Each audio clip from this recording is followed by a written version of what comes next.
It is wonderful to have everyone in this room on this day for this occasion.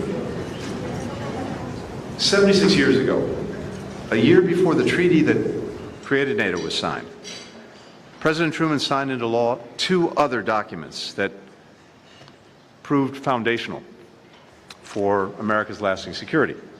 The first, on June the 12th, 1948, allowed women to serve as regular members of the United States military. The second, just 6 weeks later, banned segregation in our armed forces. Both reforms faced resistance and skepticism in the United States. Congress held hearings to debate the merits of permitting women to serve in the same capacity as men. The very first witness called was General Dwight E. Eisenhower. Asked why he supported the reform, his answer was simple: we need them. The same is true today for virtually every one of NATO's strategic objectives. To achieve them, we have to meaningfully include women at every level. As we know, the evidence shows that when women enjoy greater physical security, when their rights are respected, when societies have higher levels of gender equality, entire countries are more stable, they're more prosperous, they're more peaceful. And when women are meaningfully involved in making and keeping the peace, it is more likely to endure. This is not just a women's issue.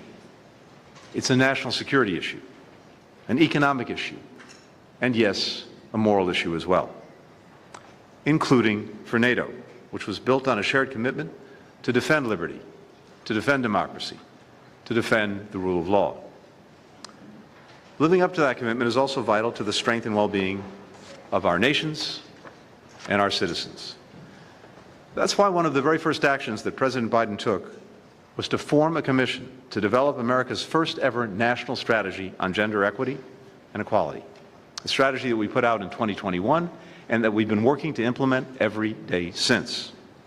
That's why we released an updated strategy and a national action plan on women, peace, and security just last year.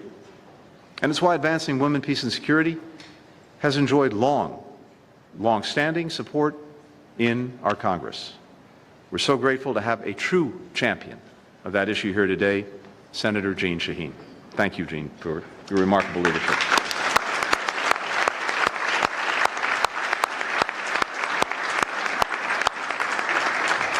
And yet, despite the overwhelming evidence of the benefits of ensuring that women have a leading role in making and keeping peace, despite the real progress that we've made on this issue over the last few years, we've still got our work cut out for us. So today, I'd like to briefly focus on three areas where NATO's enduring effectiveness demands that we do more. First, we have to continue to improve the meaningful participation of women and girls in all of their diversity. If we let obstacles and biases stand in the way of their full participation, we're simply not building the strongest alliance that we can. Consider that of the 32 allies, 6 have women who are permanent representatives. One of the 6 happens to be our ambassador to NATO, Julie Smith.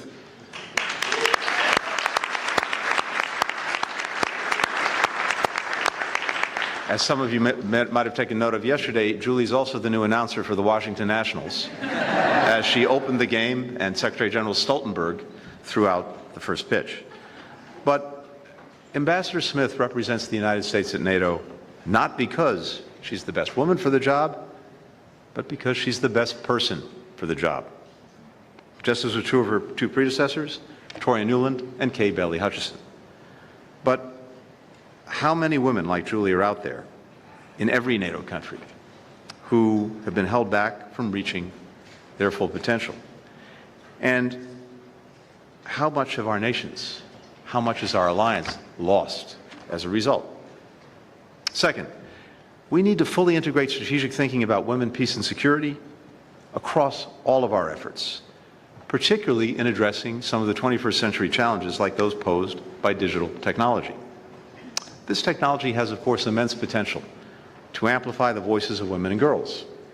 But it's also increasingly being exploited to enable online harassment, to enable online abuse. women, girls, LGBTQI+ people, particularly those in public life, political, civil society leaders, are especially vulnerable to this violence. Such attacks not only harm their victims, they have a chilling effect on the participation of women and girls and other underrepresented groups. This is a threat to the health of our democracies, and we're taking steps to push back. In 2022, we launched the Global Partnership for Action on Gender-Based Online Harassment and Abuse to help us better understand, better prevent, better counter these attacks. 15 nations have partnered with the United States in this effort, including 5 of our NATO allies, and I strongly encourage others to join in this effort. Third, we need to share best practices in women, peace, and security beyond our alliance. That will make our partners stronger. It will make them more stable. It will help prevent and diminish drivers of instability in other parts of the world, which increasingly affect our own security. And just to give you a couple of quick examples.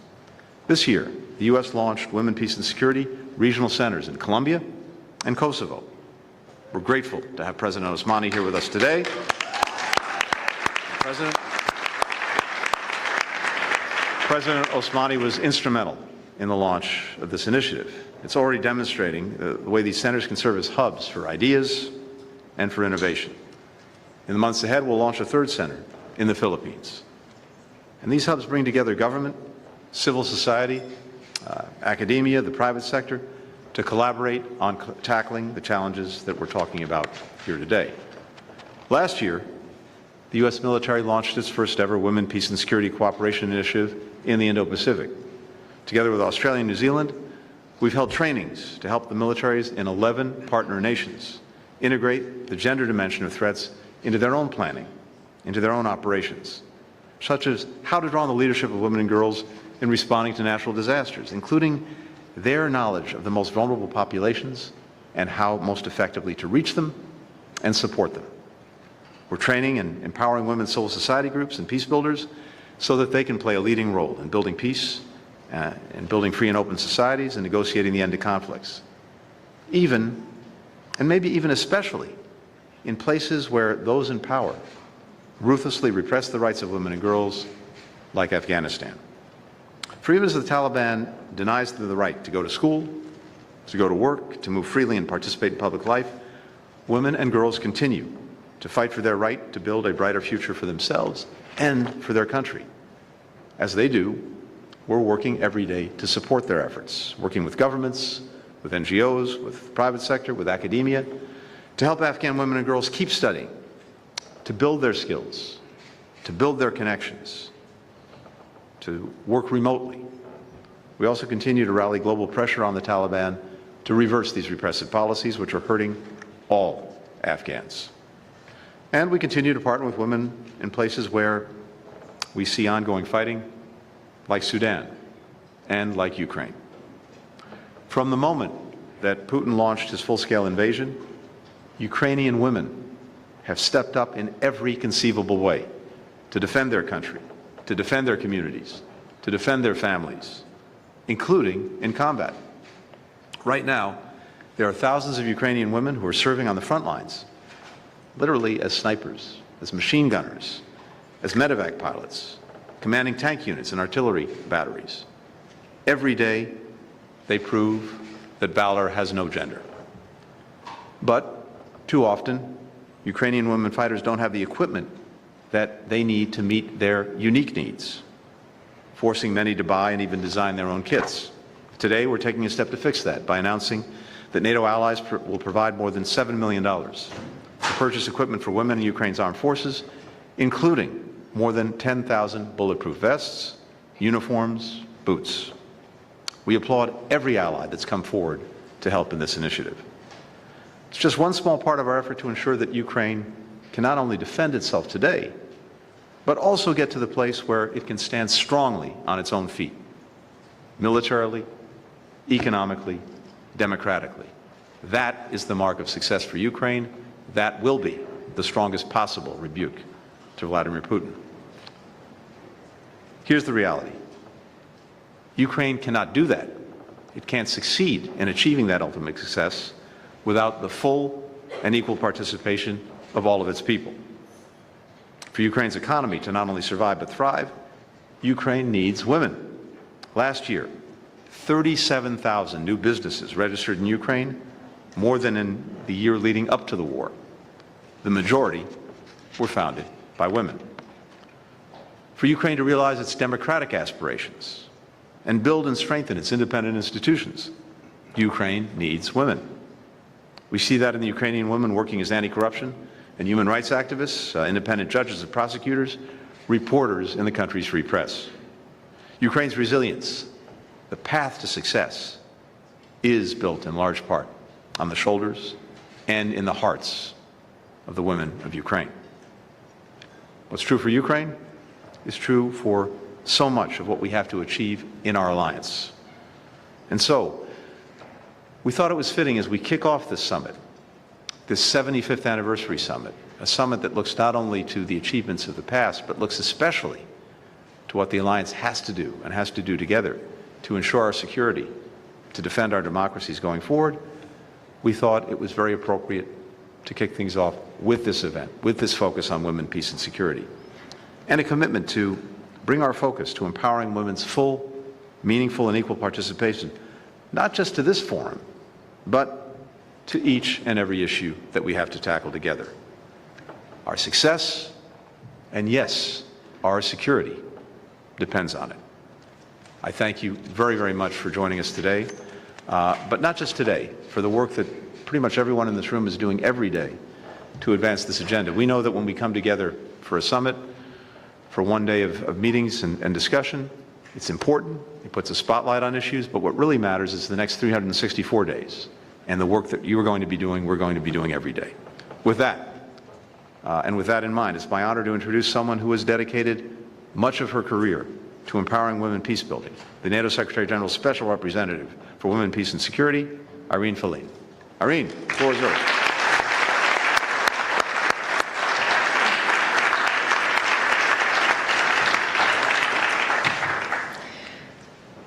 Distinguished ministers, excellencies, dear friends, it is a true honor and an utmost pleasure for me to have the opportunity to address you today on the occasion of the Women, Peace and Security reception.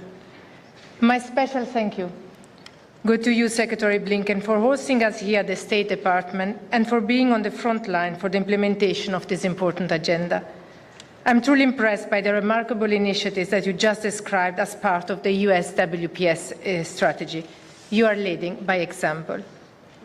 In its 75 years of history, NATO has demonstrated to be an incredible adaptive alliance, capable of transforming itself whenever needed, while sticking to its core values. Our attachment to the Women, Peace and Security agenda is a distinctive feature of the transatlantic alliance.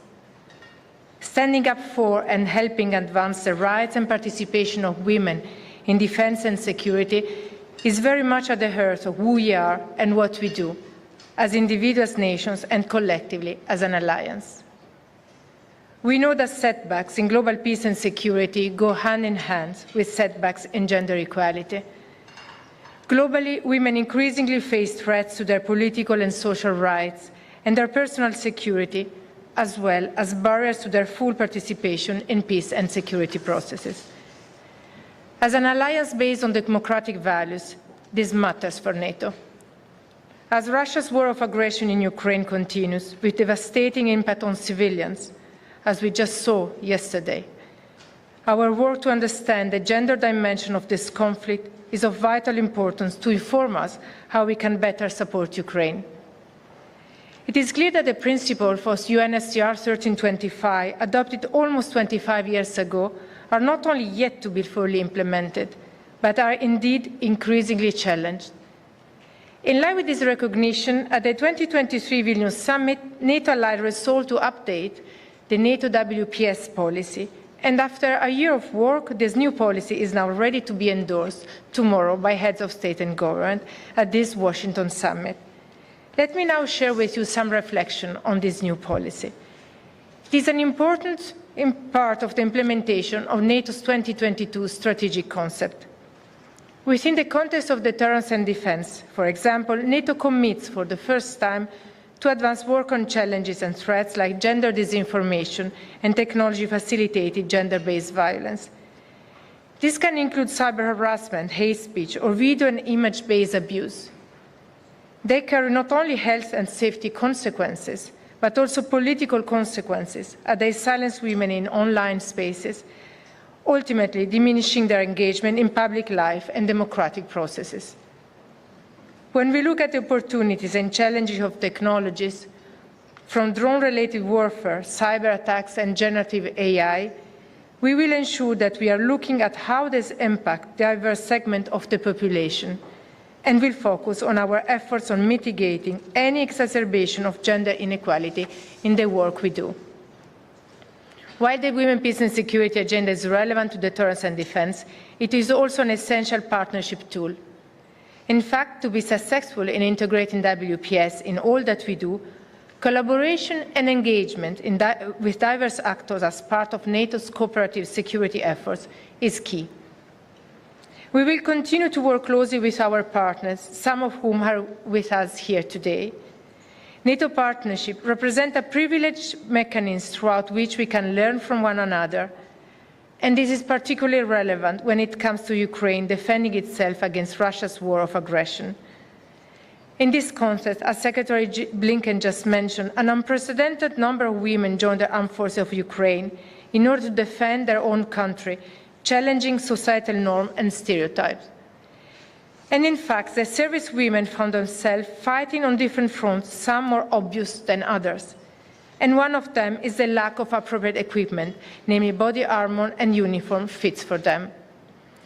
So I would like to join the announcement just made by Secretary Blinken that throughout NATO's comprehensive assistance package for Ukraine, we will fund this initial production of body armor, winter uniform and combat boots for service women of the armed forces of Ukraine.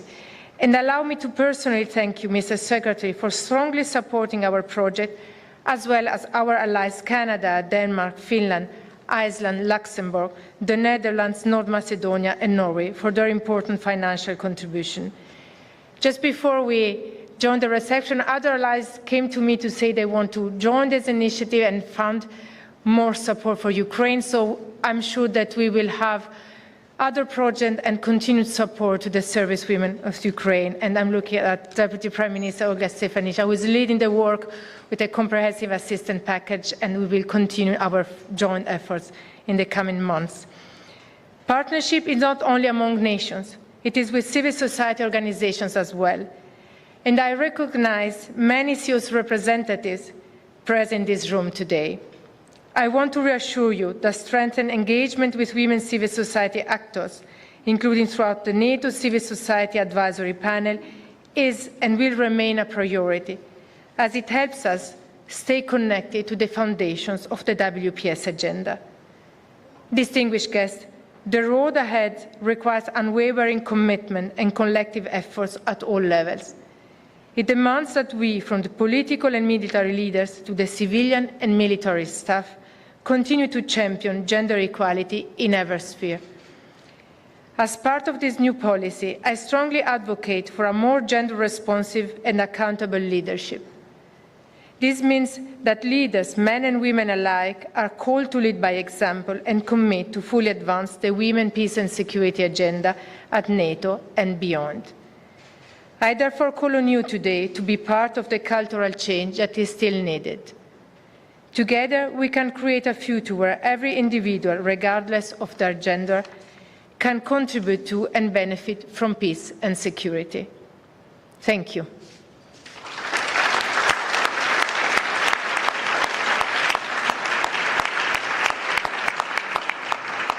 I would like now to pass the floor to Ms. Thordis Gylfadóttir, Minister of Foreign Affairs of Iceland.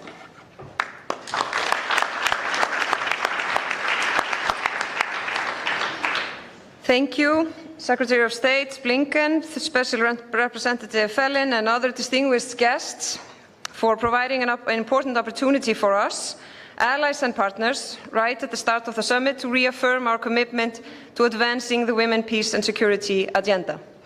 Gathering in the wake of Russia's brutal attacks on civilian targets in Ukraine, our support and solidarity is unwavering.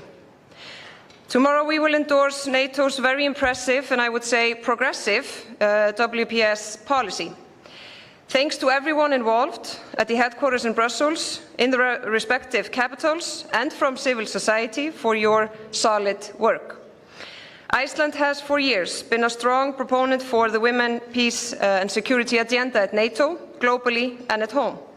Even as we face mounting challenges on the global stage, or perhaps particularly because of that, we cannot lose sight of this important agenda.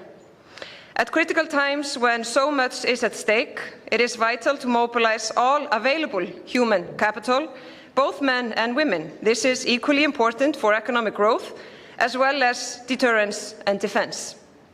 And here we have a lot to learn from our Ukrainian friends. Ukrainian women are at the front lines of the war, assuming increasingly crucial roles.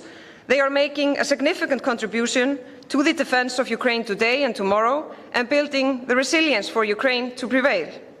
They are leading humanitarian relief efforts, taking up key positions in the administration, and playing a vocal role in Ukraine's civil society. We need to listen attentively to the voices of Ukrainian women and support them on their terms. I am therefore pleased to announce Iceland's contribution of €500,000 to the CAP Trust Fund to provide Ukrainian women with critical body armors, uniforms and boots. Providing them with the appropriate equipment is both essential for their protection on the battlefield, as well as an important step in modernizing Ukraine's future force. And this last point is key. Bringing women on board is not only a women's rights issue. It brings benefits to the whole of society and to our collective security. This we in Iceland know, this the Ukrainian society also knows. It's not about waiting for the time when you can afford on focusing on women, peace and security, or gender equality for that matter, or empowering women. You become stronger because you focus on those points, not when you afford them. Cheers to that. Distinguished guests, the WPS agenda is a reflection of our values. When women's rights are faced with a backlash around the world, it is especially important to continue promoting gender equality and inclusivity. The endorsement of NATO's new WPS policy tomorrow comes timely and is essential in the context of the current security environment we are facing at NATO. NATO, as our leading security organization, has a unique role to play in advancing the WPS agenda across all three core tasks integrated in our strategic concept. We have taken important steps at NATO in recent years, recognizing that gender perspectives should be at the center of our efforts and not of a secondary importance. The new WPS policy provides a strong foundation. However, it is implementation of the policy and the upcoming action plan that will matter the most. We need to put the issue at top of our agenda as a leadership issue, both at NATO and back home, with focus on sustainable resources, meaningful representation, gender mainstreaming and strong accountability. So let's move forward with ambition on women, peace and security, both for us as an alliance and for Ukraine and for the whole world. Now is the opportunity to demonstrate that NATO can be a real champion of women, peace and security. Thank you.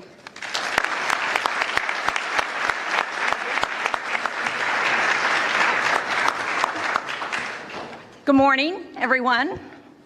Welcome to all of you who are here from outside of the United States to the 75th NATO Summit. We're delighted to have you here. We wish it were a little cooler in Washington, but now, I know all of you are saying, I understand why Secretary Blinken's here. We understand why the NATO representative for WPS is here. We understand why the foreign minister from Iceland is here. But why is that senator from New Hampshire here? For those of you who don't know where New Hampshire is, it's up north, where it's cooler.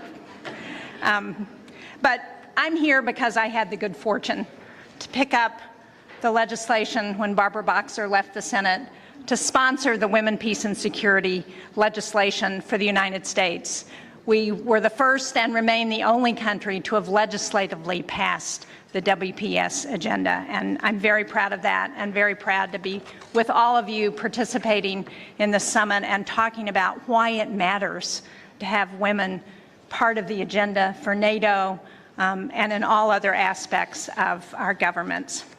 It's been 24 years since the United Nations Security Council formally acknowledged the role that women must play in preventing and resolving conflict and preserving peace with the passage of Resolution 1325.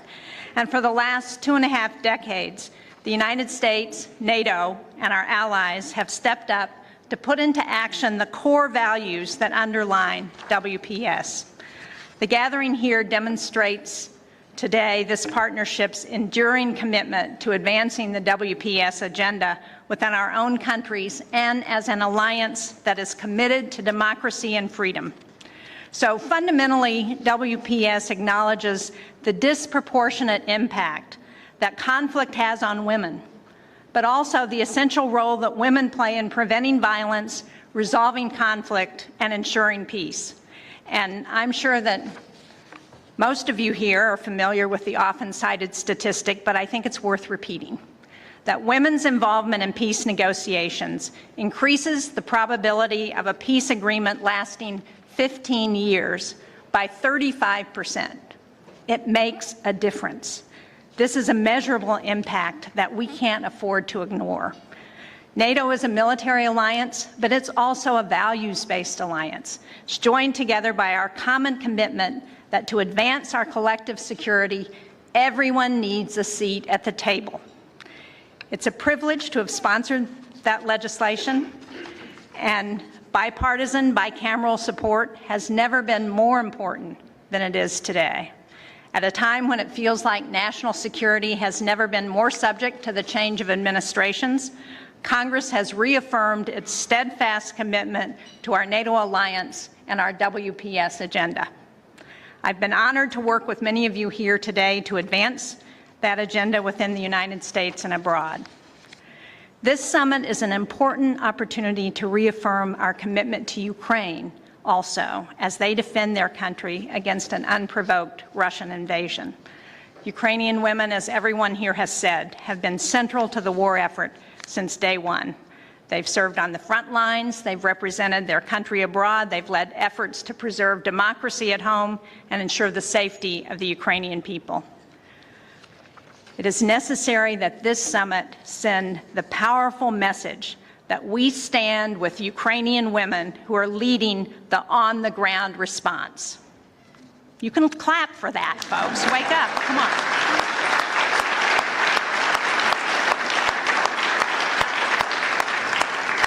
Ukraine's fight is our fight, and WPS is central to the better future all Ukrainians are fighting for themselves at home, but for democracies around the world.